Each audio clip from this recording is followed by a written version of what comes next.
Assalamualaikum warahmatullahi wabarakatuh. Selamat datang kembali ke channel saya. Pada kesempatan kali ini kita akan membahas latihan-latihan soal serta penjelasan dari pembahasan dari jawaban-jawaban soal yang kita sediakan nanti. Untuk teman-teman Bapak Ibu ketahui, latihan soal ini bisa kita gunakan untuk latihan tes SKB CPNS penyuluh pertanian, kemudian sebagai bahan pembelajaran untuk tes P3K juga bisa memakai referensi ini untuk latihan soalnya, dan juga untuk uji kompetensi ya untuk jabatan fungsional penyuluh pertanian. Ya, kita langsung saja ke latihan soalnya yang berikut ini. Berdasarkan kemampuan adopsi inovasi, pelaku utama dapat dikelompokkan menjadi A. Inovator, penerap dini, penerap awal, penerap akhir, dan penolak. B. Inovator, penerap dini, penerap awal, dan penerap akhir. C. Inovator, penerap dini, penerap akhir, dan penolak. D. Inovator, penerap dini, penerap awal, penerap ongoing, penerap akhir. Jadi, berdasarkan kemampuan adopsi inovasi, pelaku utama itu dapat dikelompokkan menjadi A, yaitu inovator, penerap dini, penerap awal, penerap akhir, dan penolak.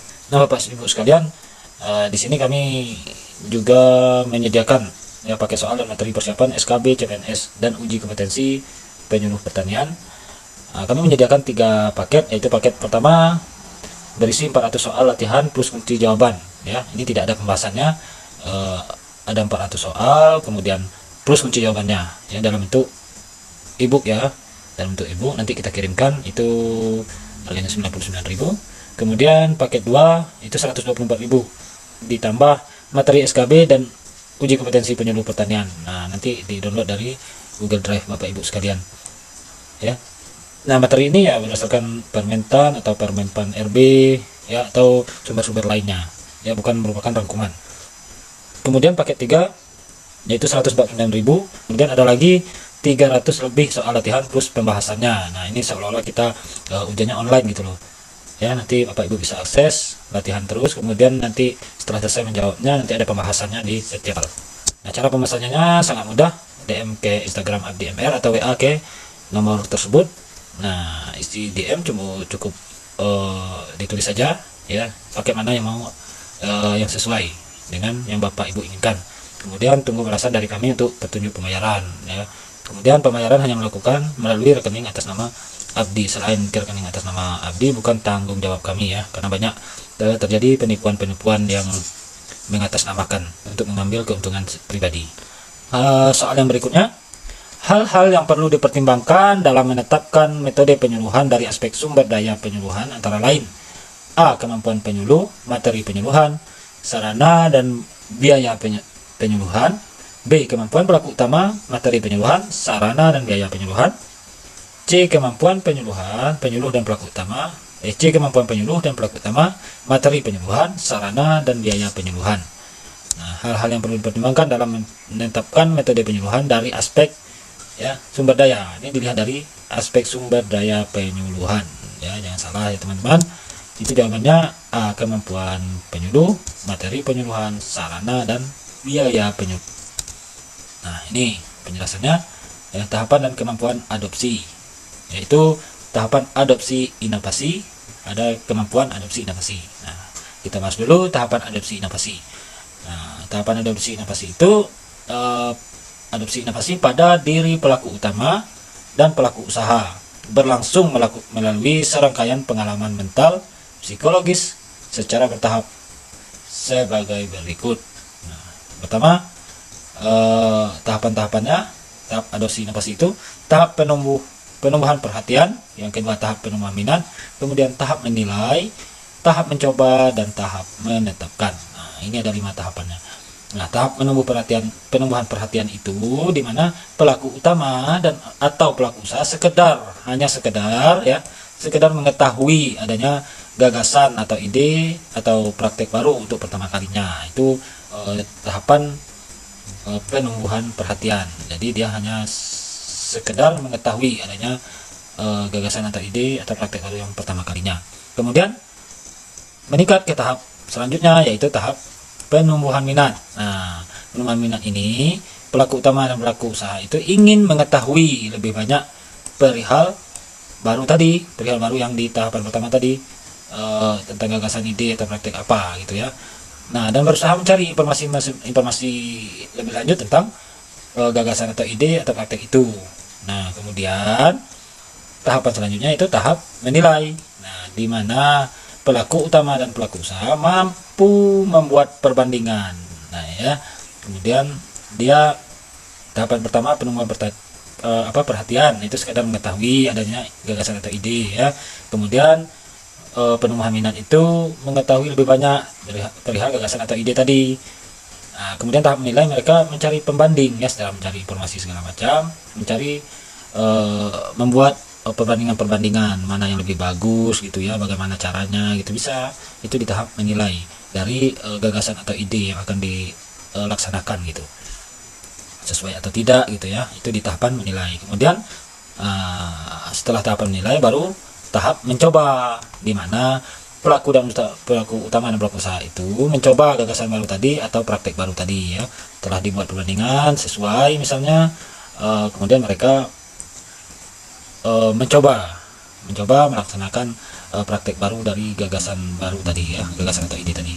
Kemudian setelah mereka mencoba, tahapan yang kelima yaitu tahap menetapkan ya, di mana pelaku utama dan atau pelaku usaha itu meyakini gagasan atau praktek baru tadi yang tahapan mencoba tadi itu, dan menetapkan sepenuhnya secara berkelanjutan di dalam usaha tadinya. Artinya mereka langsung menetapkan dan melaksanakannya gitu ya, melaksanakan ide-ide baru tadi setelah mereka mencoba melaksanakannya ya. Itu tadi yang pertama tahapan adopsi inovasi. Nah, kemudian kalau kemampuan adopsi inovasi itu ya, berdasarkan kemampuan adopsi inovasi, pelaku utama itu ada beberapa kelompok. Yang pertama kelompok inovator, kemudian penerap dini, penerap awal, penerap akhir, dan penolak. Nah, ini juga bertingkat ya, bertingkat dari yang kurang mau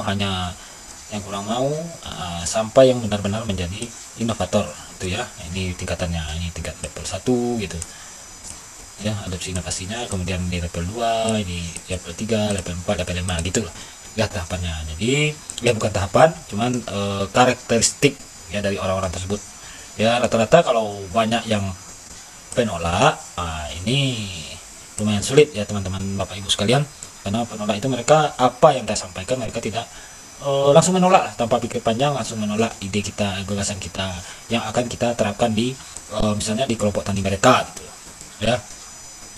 Kemudian tahapan dan kemampuan pelaku utama dan pelaku usaha adopsi inovasi menentukan metode penyuluhan pertanian yang akan digunakan ya. Kalau salah melihat dari tahapan dan kemampuan pelaku utama pelaku usaha itu, itu kita nanti bisa salah menerapkan metode apa yang akan kita gunakan yang paling cocok dengan petani tersebut. Nah, ini ya, sasaran pelaku utama dan pelaku usaha. Hal-hal yang perlu dipertimbangkan itu dengan metode penyuluhan dari aspek sasaran. Nah, itu seperti soal yang dua sebelumnya tadi ya, yaitu ada 3, yaitu yang perlu dipertimbangkan. Yang pertama tingkat pengetahuan, keterampilan, dan sikap dari sasaran itu. Kemudian sosial budaya mencakup antara lain adat kebiasaan, norma-norma yang berlaku, dan status kepemimpinan yang ada. Yang ketiga, jumlah sasaran yang hendak dicapai pada suatu waktu tertentu. Nah, ini kalau kita menetapkan ya, kita metode penyuluhan dari aspek sasarannya ya, kita ada perlu pertimbangan gitu yang kita perlu pertimbangkan. Yang pertama misalnya tingkat pengetahuan, keterampilan, dan sikap sasaran. Nah, itu bagaimana pengetahuannya, bagaimana pendidikan dari pelaku utama pelaku usaha itu bagaimana secara rata-ratanya ya. Kemudian keterampilannya itu, kemampuannya itu bagaimana, sikap dari sasaran itu bagaimana. Nah, dari hal tersebut kita bisa mencari metode penyuluhan yang tepat ya. agar pelaksanaan penyuluhan itu berhasil gitu.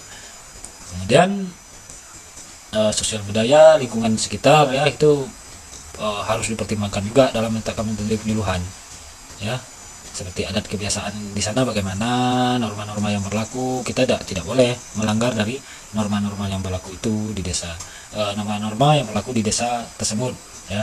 Kemudian kita lanjut ke yang ketiga, yaitu hal-hal yang perlu dipertimbangkan dalam menetapkan metode penyuluhan dari aspek sumber daya penyuluhan. Nah, ini dilihat dari sumber daya, itu harus ada juga pertimbangan-pertimbangan dalam menetapkan metode penyuluhan. Nah, seperti kemampuan penyuluh, materi penyuluhan, sarana dan biaya penyuluhan. Nah, ini sangat perlu dipertimbangkan ya, kemampuan penyuluh dalam melaksanakan penyuluhan itu. Nah, kemudian materi penyuluhan yang digunakan ya itu harus harus sesuai dengan kemampuan penyuluh juga, karena kalau penyuluh tidak menguasai kan juga tidak berhasil dalam melaksanakan penyuluhan gitu. Kemudian sarananya ada apa tidak, kemudian biaya dalam pelaksanaan penyuluhan itu ada atau tidak gitu, itu sangat berpengaruh. Nanti kita mau bikin farm, nah biaya tidak ada kan tidak bisa ya, itu perlu dipertimbangkan dari segi aspek sumber daya. Kemudian yang keempat itu berdasarkan keadaan daerah, itu harus dipertimbangkan juga keadaan daerah dalam menetapkan metode penyuluhan. Nah, seperti musim bagaimana, musimnya seperti apa, kemudian keadaan usaha taninya bagaimana, kemudian keadaan lapangannya bagaimana gitu. Nah, itu berdasarkan keadaan daerah. Nah, kita harus pertimbangkan juga ya dalam menetapkan metode penyuluhan. Kemudian yang terakhir yaitu perlu dipertimbangkan juga kebijakan pemerintah, karena kebijakan pemerintah atau pemerintah daerah itu menentukan dalam pemilihan metode penyuluhan pertanian ya. Jadi kita tidak boleh lari dari kebijakan yang telah ditetapkan. Nah, itu tadi latihan soal dan pembahasan kita pada hari ini. Semoga bermanfaat, dan juga teman-teman Bapak Ibu sekalian, jangan lupa dukung terus channel ini dengan cara klik like, komen, dan subscribe. Saya tutup. Wassalamualaikum warahmatullahi wabarakatuh.